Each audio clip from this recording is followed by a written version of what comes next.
Good evening. Welcome to a new episode of Black, White, and Red All Over. I'm Victor Dandridge. I'm Ryan Seymore, and I don't have a cool microphone. No, I'm the cool kid with the mic. What?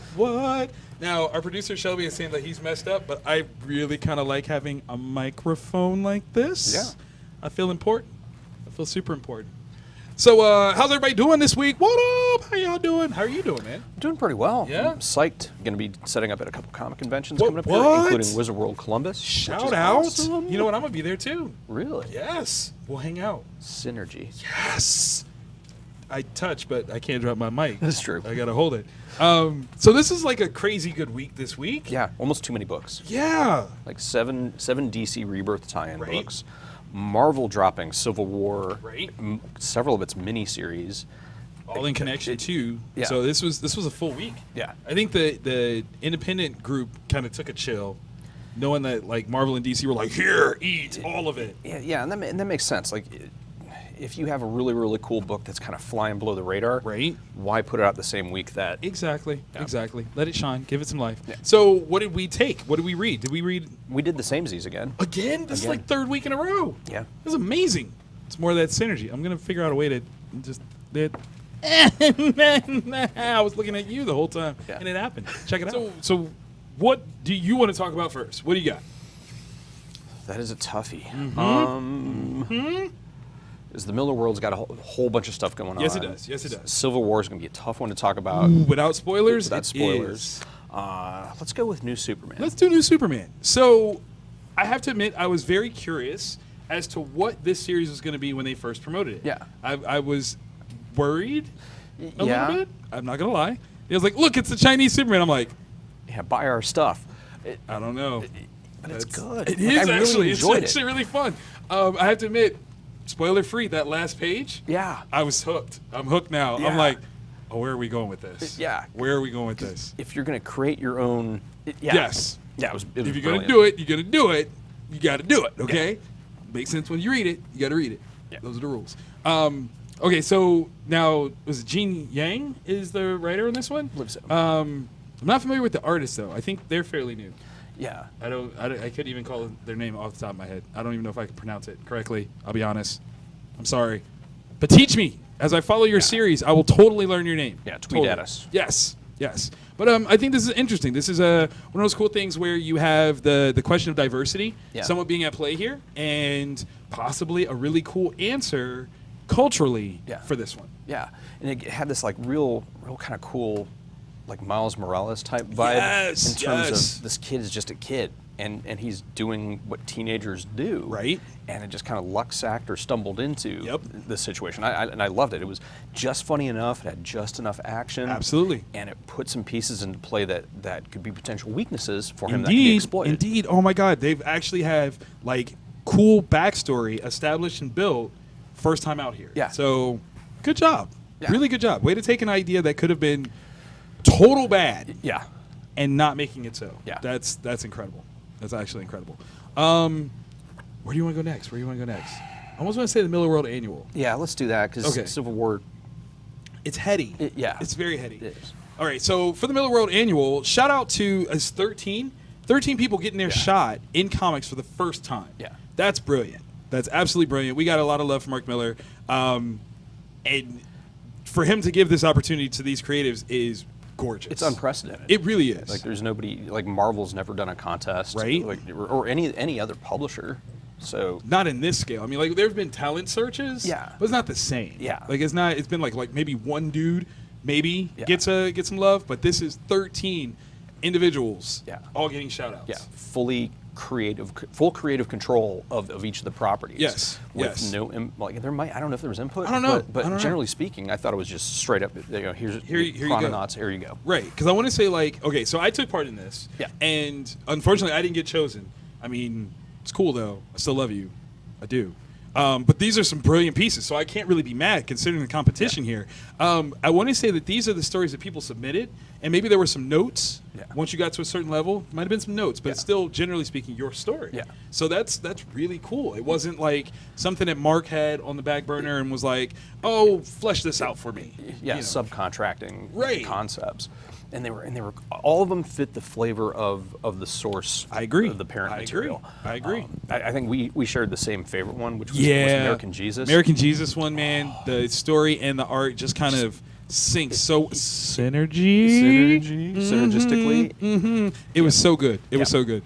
And I had the question, like I said, that was the one that I submitted for. So I'm like, maybe that's, I felt a little bit more of an attachment to it. But I mean, if you did, unless you secretly submitted and didn't tell me. No, if I thought about it, like I really thought about it, right? Then I was like, I don't want to look stupid. Oh. And then the devil says, you could have done it. It would have been fun. But no. That's it. Like all around, it was really good. It's really fun. I think if anybody is interested in being a creative in the comic book industry, this should be something on your shelves as a means of inspiration alone. Yeah. To see what's possible. Yeah, because it's regular people. They're not under contract by any of the big publishing companies. It's just people like me, not like you. Because I mean, it's people like me too, dude. I put in there, man. It's people like me too. So yeah, I mean, it's people living out their dreams, and you're actually seeing it come true. That's awesome. Yeah. Like I said, this is inspiration at its finest, and great stories too. Yeah. Like you can't go wrong with that. That's the other aspect. If you're curious, if you're Miller curious, grab this. It's a term, and it'll give you a feel for what each of these titles are. True. So like if you watch the Kick-Ass movie, right? But you haven't read Chrononauts or you haven't read American Jesus, it gives you a real feel for what those are. The Starlight one. Oh, that was fun. That was amazing. Now, okay, on such a MillarWorld tip though, while it does give you an inclusion, Mark's writing is very different. From all of them, though. Yeah. Like, it gives you a clue, and I guess this is the point of this, is Mark, as a creative, has a particular voice. Yeah. The stories that he creates oftentimes can be seen with that same voice, but this is obviously proof of concept that it doesn't have to be Mark that uses it. Yeah. These characters can still fly on their own. So, if you like this, if you haven't checked out the source material, get that. Yeah, please do. Try that. This is like a buffet. It's a MillarWorld buffet. It really is. It's like one of those. That's what they should call it from now on. MillarWorld buffet. It's not an annual. No, it's a buffet. It's a buffet, and you want to eat all of it. Yes. Many times. Nom nom nom. Sup sup sup. Yeah, especially American Jesus. Definitely American Jesus. Oh god, the textures. Okay. So Civil War #2. Yeah. Or Civil War II #3. Yeah. That's not confusing at all. Yeah. Is that my social security number? That's a tough one. Bendis is. I think he's starting to find his stride. Yeah. I still don't know the actual challenge yet. Every time I think I do, we get a little bit more tacked on, which almost takes it in a different direction. Yeah. Like when you're like, oh, this is why they're fighting, and it's like, no, this is why no, maybe, I don't know. Yeah, it's tough. Yeah, because you would think the source of conflict would truly come from if people have not done something yet. Right. Can you blame them for it? Yeah. That could be very interesting in terms of mining. Right. For potential stories. But right now we've got, like with War Machine dying in the first issue or so. That's not the galvanizing point. No, which I thought it was going to be. Yeah. I thought it was going to be. I thought that was the whole point of why Tony was all fisticuffs. Yeah. But no, not at all. Yeah. It seems to be some conceptual, moralistic argument, but it hasn't quite been made for me yet. Yeah. Like that's the thing. I'm kind of like, yeah. What is it though? What are you saying? Yeah, because you could take a page from Philip K. Dick, who wrote a very similar story, and have. We know the two sides are going to fight. Of course. That could be one of the premonitions, and Danvers might decide like, we can prevent this from happening, but we don't have that. We've got these other instances like this. I don't understand why Tony has not lost his shiz without saying what happened in this one. Right. I mean, I do think that. I guess this is the approximation of Tony losing it, but it's not Tony losing it. Yeah. It's still very a controlled descent into I am upset with everyone else. Yeah. But, I mean, you're right. At what point does he go Hulkbuster on everybody? Right. Yeah. That's the question. Like, why is he still restraining himself to play nicely if he feels so strongly about what's going on? Yeah, that's weird because Tony has never shied away from that before. Right. So it's a weird book because I want to love it. Right. The art's fantastic. Yeah, that it is. Even though it has multiple artists, it's still very, very strong. Yeah. Generally speaking, the mechanics of the story are solid. Right. But we haven't had that. We haven't had that thing. Yeah. No. And if you think about it, like by issue 3 of Civil War Volume 1, we had major moments. Yeah. Like, if I'm not mistaken, at the end of 2, Peter reveals himself. Yeah, so it was pretty early on, and that's a major Pandora's box huge to open. Absolutely. So I don't think we've quite had that. Yeah. But is it fair to benchmark it against what came first? Is that fair? I think the unfair part is that it's called Civil War II. They could you know have what? I agree with that. I agree with that. It's great marketing because the movie's out at the same time. Right. But it's a different book. It's a very different book, and really not. Yeah. Yeah. Marketing great, execution doesn't quite fit that. It should give itself something else. Yeah, because that might be a part of it. Is that I'm expecting that moment where like in the original Civil War where Cap threw his shield the first time. This is a different story, and I think I'm wanting that to happen because it's called Civil War II, so it's got to be the same as a sequel. Right. But it's really But not. it's more, not at all. More of discussion of morality, ethics, how that functions. It's a far more cerebral concept. Right. Because I mean, even with Civil War I having the question of following the law versus being able to do what you want, even that had far more physical interactions and interpretations than what this is so far. So this one is a lot more talking heads, but that's still very Bendis in its writing. Yeah, so and that's in his wheelhouse. Right. So it's just interesting that it's not quite giving us that thing that we expected with the name. Yeah. Not bad though. Trust. Like you definitely got to read it. You got to see what happened because this is a big one for what has happened. Yeah, very very huge. So we're talking almost not about the issue, but because what happens in it. Yeah, because it all centers around a particular thing that happens. Yes. And the way, and it's actually pretty cool how they talk about it in terms of the time and the setting. And yes, indeed. Yeah. Yes, indeed. It's very interesting. Very very interesting. All right, so let's go for our honorable mentions. So honorable mention wise. We took some very different routes this time around. Like, we broke camp. There was no uniform at all in this one. Yeah. I'm DC, you're Marvel. Like, it's real. It's kind of how it happened. I mean, all right. So, Mr. Marvel, obviously you read one that I totally missed was even on the table. Fail on my part. I have no words. What you got, sir? Well, I'll start with that one. Yes, please. Tom King, Vision, Yes. Marvel. The events that happened in the previous issue with the uncle and the son, Uncle Vic, really takes it. It's really really good. Wait, that good? Yeah, Jeez, like you can't even. It's one that I don't. As a father, what happens in this is really a punch in the gut. Seriously? Yeah, it's. Okay. Yeah, it's absolutely once again. I mean, Tom King's writing is always really good. He is stellar. Yeah. Okay. I'll read it. So yeah, it's once again Marvel's best ongoing title in my opinion, and it just. Yeah. But it's still only going to 12, right? Yeah. You only got 3 left. Yeah. Hey, y'all got any more of them Tom King visions, baby? Y'all got any more of them on deck? Maybe. Jeez. Yeah. All right, so I took on Action Comics. Now we've got the new numbering system on this one. This is 959 now because we're on the road to 1,000, which is pretty awesome. We've got Dan Jurgens and my homie Tyler Kirkham on this one. That's a heck of a shout out to team. TK. I know, right? Tyler, tweet me and let me know how scary was it to have to re-render seminal moments from the Death of Superman arc. Like there are flashback pieces in here where Tyler is doing his rendition of classic pieces. We're talking the fallback, the Dan Jurgens issue that Dan did himself. Yeah. Where Supes is flying forward with the I will be his doomsday kind of thing. Yeah. How did that feel, man? Like were the pressures on you? Did you feel it? Yeah. That's got to be immense. This is what I'm copying. Right? Like, did I do a good job, sir? Please say yes. I don't know.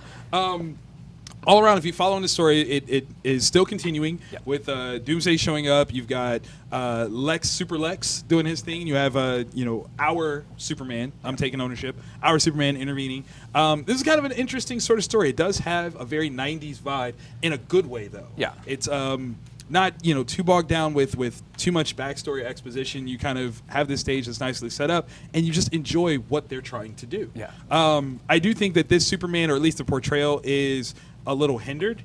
This is not the he already knows the answer, goes in and does it Superman. Yeah. It's not him. And I don't know if that's just like a lack of practice kind of thing or what, but where there are moments where obviously as a writer myself, there are options that I think I would have taken to push in a different direction that this one doesn't do. So it's really curious to see a Superman that is not so overpowered that he automatically ends the fight. Yeah, just goes in, Superman's out, and then it's over. Yeah. So I'm totally on board with this. Like I've been following this one since, and I enjoy this one more than I actually like Superman. Oh wow. Yeah. Sorry, Tomasi. No diss though. No diss. This one is kind of speaking to me. But it feels incredibly good to be living in a time period again where almost all the DC stuff is incredible. Yes. And you're saying that you prefer one Superman title over another, and the lower ranked title is still incredible, and you love it. Yes. So I think that's. Oh God, you hit that